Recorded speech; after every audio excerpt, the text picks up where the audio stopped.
The quickest way to lose belly fat is to reduce the consumption of some carbs. For many people, doing this is not easy. Because it means to leave aside breads, cakes, cookies, soda, and candies.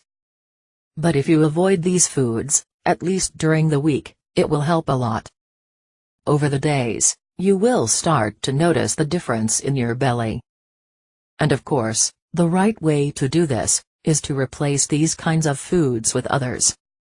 Otherwise, you will going to feel hunger very soon, and you'll want to eat lots of carbs. Which is exactly what you should avoid in the first place. The best replacements for carbs are good fats and protein. Some examples are eggs, nuts, chicken, avocado, cheese, and fish.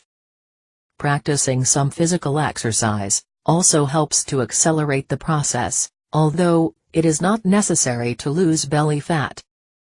Doing exercise is always a great way to stay healthy and keep the body in shape. And if you want to go further, to have that amazing sexy body that will attract many looks, access the link in the description, right below this video. If you liked this video, click on like below, and subscribe to the channel. Good luck.